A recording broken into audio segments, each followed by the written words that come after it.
दोस्तों army nursing assistant के exam में जो हमारा केमिस्ट्री में जो आवर्त सारणी आता है जो कि हमारा मोस्ट इंपॉर्टेंट क्वेश्चन है और हमेशा जिसके आपके 3 क्वेश्चन आपके एग्जाम में देखने को मिल जाते हैं, जिसके टोटल मैंने कल वाले पार्ट में आपको 100 क्वेश्चन करा दिए। दोस्तों ये सारे क्वेश्चन नोट करते चला, आप एग्जाम में ये मान चलना कि आपके 3 क्वेश्चन यहाँ से कंफर्म होने वाले हैं। टोटल मैं आज आपको 263 क्वेश्चन सॉल्व कराऊंगा, जिसके 100 क्वेश्चन आपको सॉल्व करा चुका और जिसके पार्ट जो हमारे 163 क्वेश्चन बच रहे हैं वो क्वेश्चन आज सॉल्व करा दूंगा। अगर आप टोटल ये 263 क्वेश्चन सॉल्व कर लेते हैं, ये मान चलिएगा आपके यहाँ से 3 क्वेश्चन बिल्कुल कंफर्म होने वाले हैं। और जो हमारा आवर्त सारणी का पहला क्वेश्चन आता है और इसमें हमसे पूछा गया है कि किसी वर्ग में विद्यमान सभी तत्व होते हैं, तो सभी तत्व क्या हो जाते हैं, वो सारे हो जाते हैं समान गुण धर्म वाले हो जाता है। यानी वो क्या हो जाते हैं, वो सारे हो जाते हैं समान गुण वाले तत्व हो जाते हैं। ये सारे क्वेश्चन आप नोट करना, यहाँ से ये बिल्कुल मान चलिए कि आपके 3 क्वेश्चन आज इस वीडियो से कंफर्म होने वाले हैं। और इसके बाद जो हमारा अगला क्वेश्चन आता है, क्वेश्चन नंबर 102 आता है और इसमें हमसे पूछा जा रहा है कि किसी वर्ग विशेष के सभी तत्वों के संयोजी इलेक्ट्रॉनों की संख्या क्या होती है। तो वह क्या होती, वह हो जाती क्या होती, समान होती। दोस्तों ये सारे क्वेश्चन आप नोट करते चलिएगा। वह क्या हो जाती, वह हो जाती समान हो जाती है।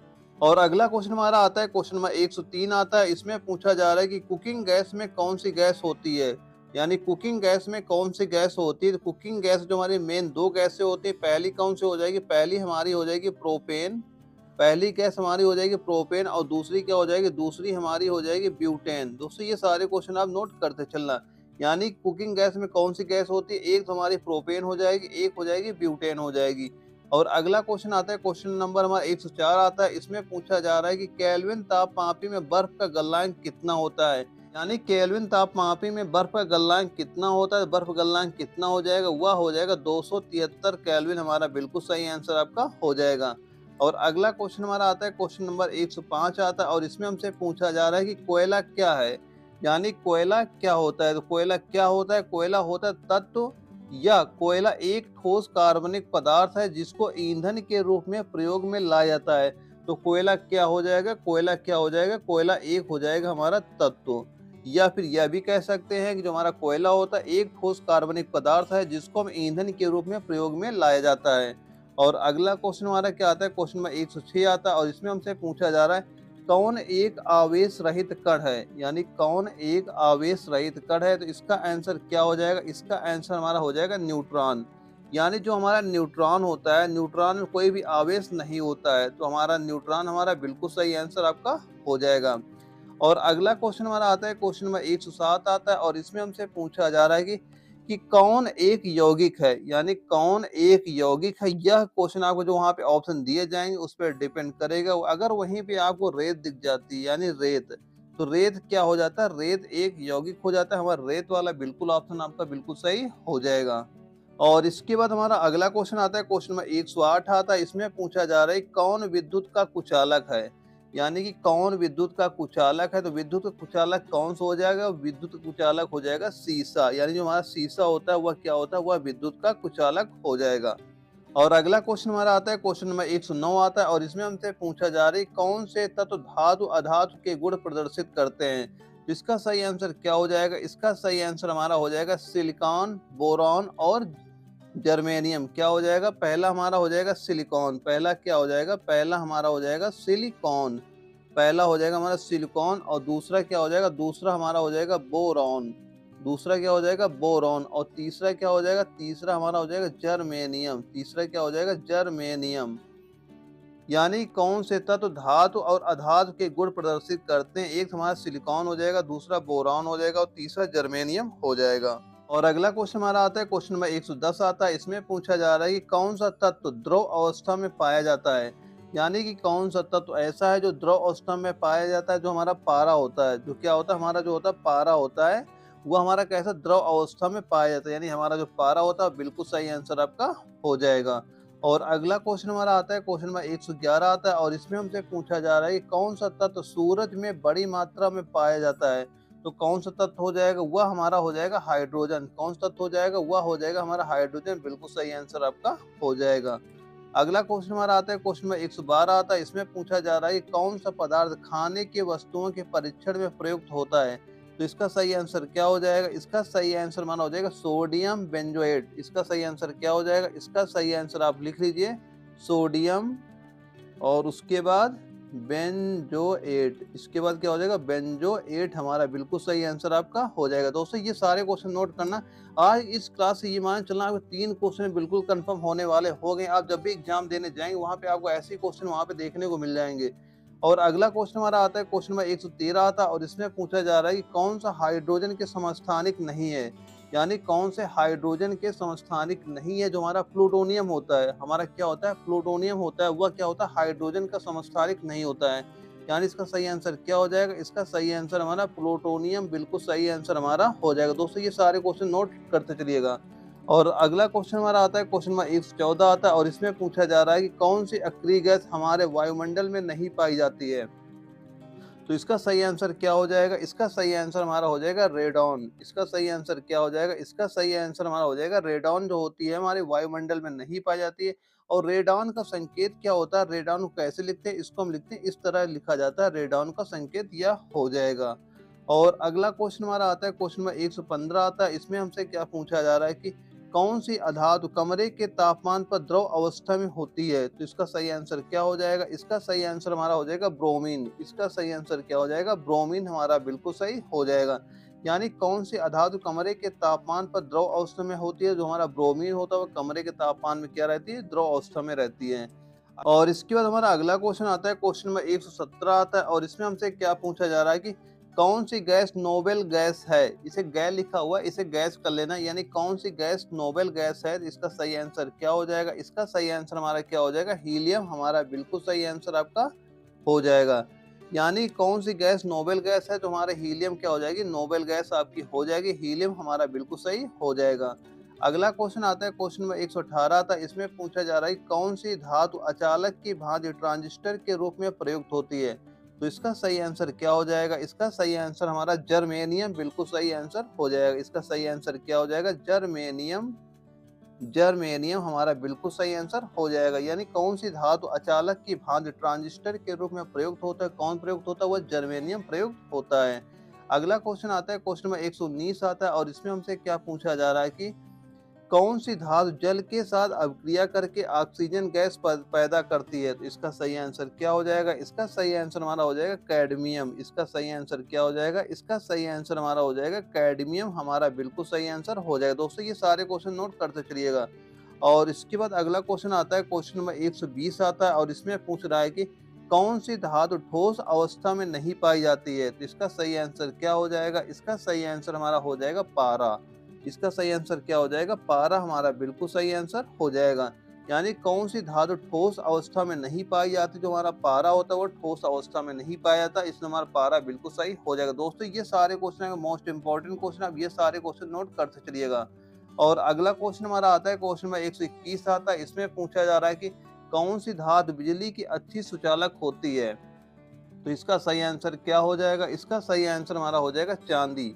इसका सही आंसर क्या हो जाएगा, इसका चांदी हमारा बिल्कुल सही आंसर हो जाएगा। यानी कौन सी धातु बिजली की अच्छी सुचालक होती है, जो हमारा चांदी हुआ बिजली की क्या हो जाएगी, अच्छी सुचालक हो जाएगी। और अगला क्वेश्चन आता है, क्वेश्चन नंबर 122 आता है। इसमें पूछा जा रहा है क्यूरी किसकी इकाई है, यानी क्यूरी किसकी इकाई है, क्यूरी किसकी इकाई हो जाएगी, वह इसका आंसर लिख लेना है। इसका आंसर हो जाएगा रेडियो एक्टिव, एक्टिव और फिर धर्मिता, रेडियो एक्टिव और उसके आगे धर्मिता, हमारा बिल्कुल सही हो जाएगा।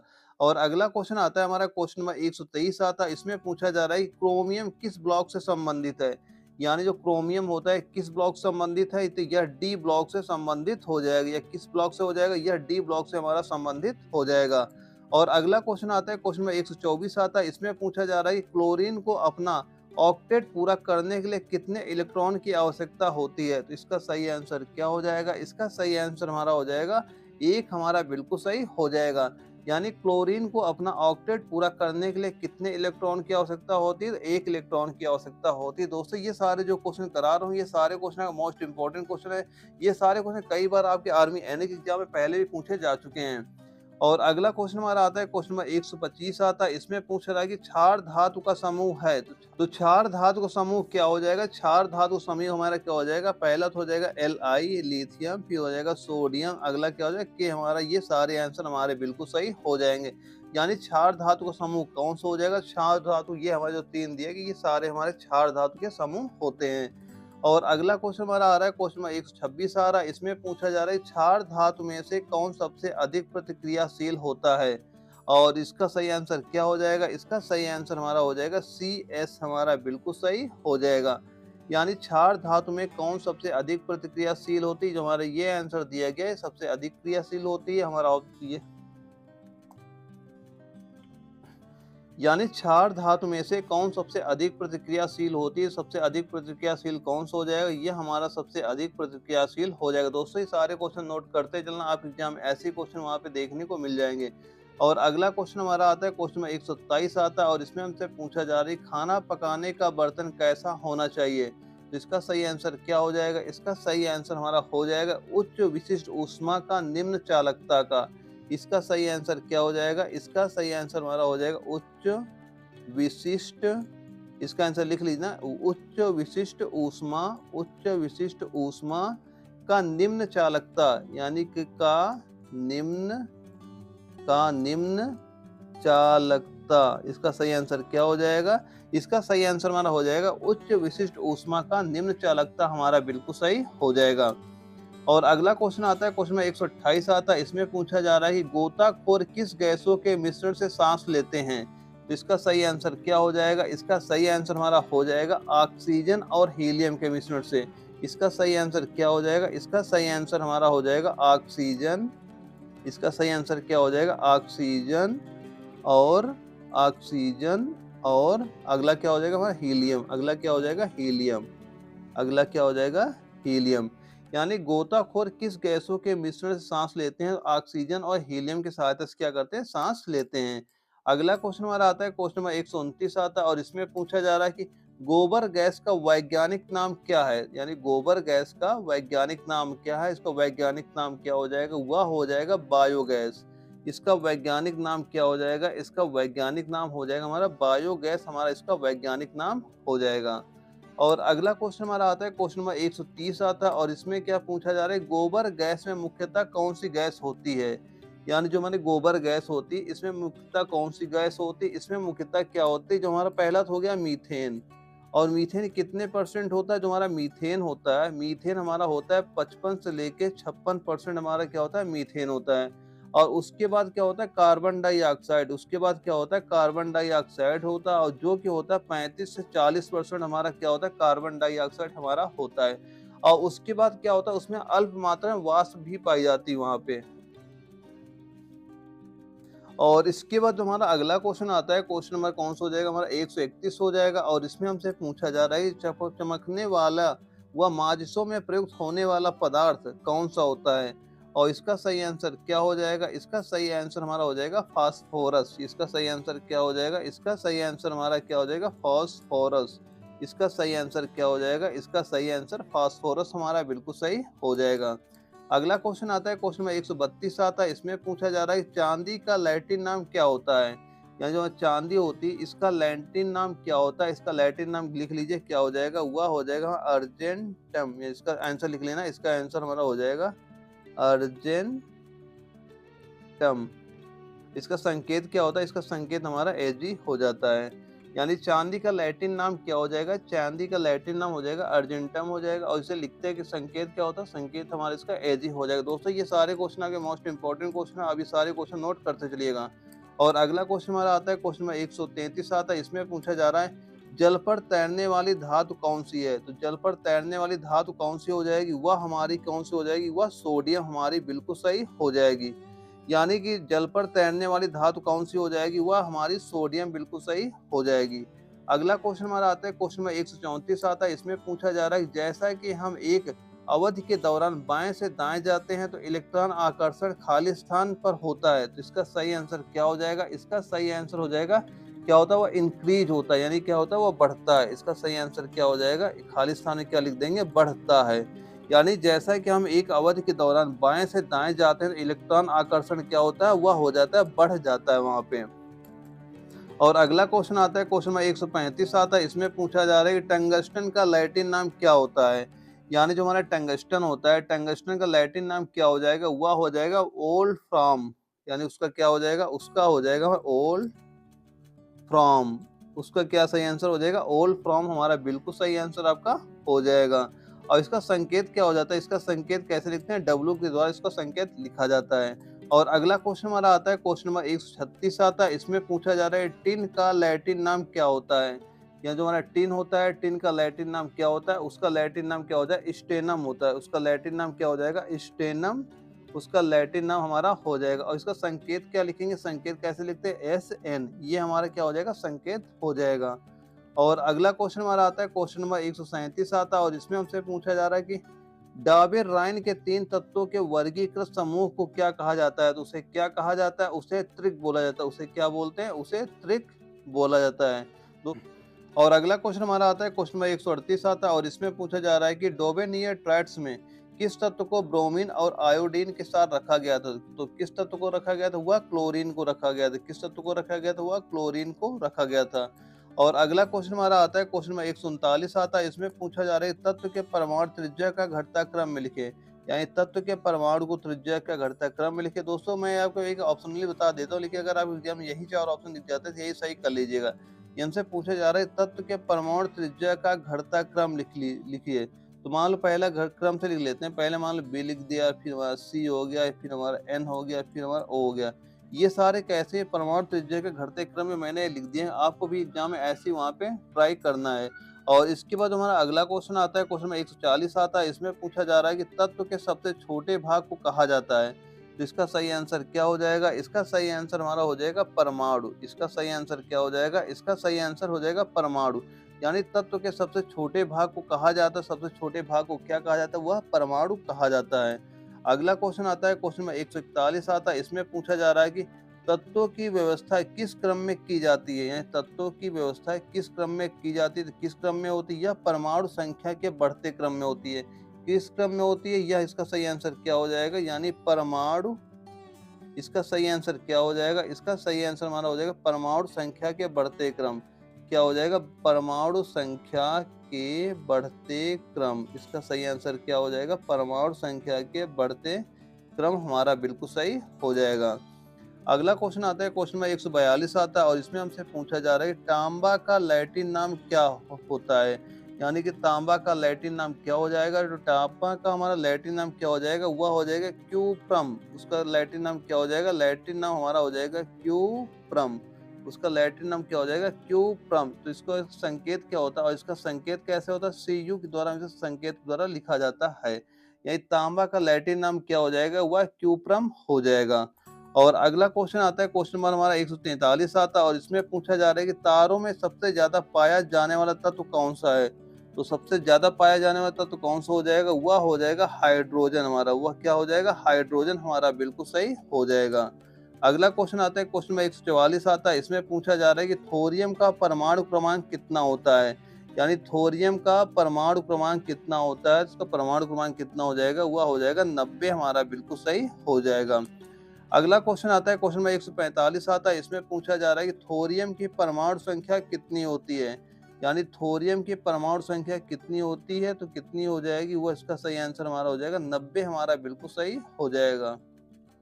यानी थोरियम की परमाणु संख्या कितनी हो जाएगी, वह 90 हमारा बिल्कुल सही हो जाएगा। और इसके बाद हमारा अगला क्वेश्चन आता है, क्वेश्चन में 146 आता है। इसमें पूछा जा रहा है कि थोरियम जिसका परमाणु संख्या 90 है, उसे आवर्त सारणी में कहाँ रख सकते हैं। इसका सही आंसर क्या हो जाएगा, इसका सही आंसर हमारा क्या हो जाएगा, एक्टिनाइड श्रेणी। इसको कहाँ रखा जा सकता है, इसे रखा जाता है कहाँ पे, एक्टिनाइड। यानी इसे कहाँ रखा जाता है, एक्टिनाइड श्रेणी में। इसे कहाँ रखा जाता है, एक्टिनाइड श्रेणी में इसे रखा जाता है। और अगला क्वेश्चन आता है, क्वेश्चन नंबर हमारा 147 आता है। इसमें पूछा जा रहा है कि दलदली भूमि से निकलने वाली गैस है। यानी दलदली भूमि से निकलने वाली गैस कौन सी हो जाएगी, वह हो जाएगी हमारी मीथेन गैस हमारा बिल्कुल सही हो जाएगा। और इसके बाद हमारा अगला क्वेश्चन आता है, क्वेश्चन में 148 आता है। इसमें पूछा जा रहा है कि दाब का एसआई मात्रक क्या होता है। तो दाब का एसआई मात्रक क्या हो जाएगा, वह हो जाएगा पास्कल। इसका सही आंसर क्या हो जाएगा, इसका सही आंसर हमारा पास्कल बिल्कुल सही हो जाएगा। ये दाब का एसआई मात्रक क्या हो जाएगा, दाब का एसआई मात्रक क्या हो जाएगा, वह पास्कल हमारा हो जाएगा। और इसके बाद हमारा अगला क्वेश्चन आता है, क्वेश्चन में 149 आता है। और इसमें हमसे क्या पूछा जा रहा है कि दूध में सर्वाधिक मात्रा में पाया जाने वाला तत्व कौन सा है। इसका सही आंसर क्या हो जाएगा, इसका सही आंसर हमारा हो जाएगा यानी दूध में सर्वाधिक मात्रा में पाया जाने वाला तत्व कौन सा होता है? वह होता है कैल्शियम। जिसका सही आंसर क्या हो जाएगा? इसका सही आंसर हमारा कैल्शियम बिल्कुल सही आंसर हमारा हो जाएगा। यानी दूध में सर्वाधिक मात्रा में पाया जाने वाला तत्व कौन सा हो जाएगा? वह हो जाएगा हमारा कैल्शियम। इसका सही आंसर क्या हो जाएगा? इसका सही आंसर हमारा कैल्शियम हमारा बिल्कुल सही हो जाएगा। दोस्तों ये सारे क्वेश्चन को नोट करते चलना है। और अगला क्वेश्चन हमारा आता है, क्वेश्चन नंबर 150 आता है और इसमें हमसे पूछा जा रहा है कि धातु और अधातु जिनमें दोनों के गुण पाए जाते हैं उन्हें किस श्रेणी में रखा जाता है? तो इसका सही आंसर क्या हो जाएगा? इसका सही आंसर हमारा हो जाएगा उपधातु। यानी श्रेणी कौन-सी हो जाएगी? वह हो जाएगी उपधातु हमारी श्रेणी बिल्कुल सही हो जाएगी। यानी धातु और अधातु जिनमें दोनों के गुण पाए जाते हैं, उन्हें किस श्रेणी में रखा जाता है? उन्हें उपधातु की श्रेणी में रखा जाता है। यानी जिसमें हमारा ऑप्शन नंबर उपधातु दिया होगा, वही हमारा आंसर बिल्कुल सही हो जाएगा। दोस्तों यहाँ पे मैंने आपको 50 क्वेश्चन करा दिए हैं और इसके बाद टोटल आपके 150 क्वेश्चन बिल्कुल सॉल्व हो गए, जो कि आपके आवर्त सारणी के। और दोस्तों जो इसके क्वेश्चन आपके बच रहे हैं, वो मैं आपको कल के वीडियो में करा दूँगा। दोस्तों अगर आप ये 263 क्वेश्चन सॉल्व कर लेते हैं, दोस्तों ये मान के चलना है कि आपका जो हमारा रसायन विज्ञान होता है और इसके हमेशा जो 15 क्वेश्चन आते हैं, 15 क्वेश्चन आपके 3 क्वेश्चन यहीं से बिल्कुल कंफर्म हो जाएँगे। बस आप जो आवर्त सारणी वाला पूरा चैप्टर रट के जाना, जब भी आपका एग्ज़ाम वहाँ पे लगता है। और दोस्तों अगर यह वीडियो आपको अच्छी लगे तो वीडियो को लाइक करना, अगर आप चैनल पहली बार आए, चैनल सब्सक्राइब करना, ताकि आगे चल के आपको इस तरह के वीडियो मिलते रहें। ओके दोस्तों, मिलते हैं अगले वीडियो में, तब तक के लिए जय हिंद, वंदे मातरम।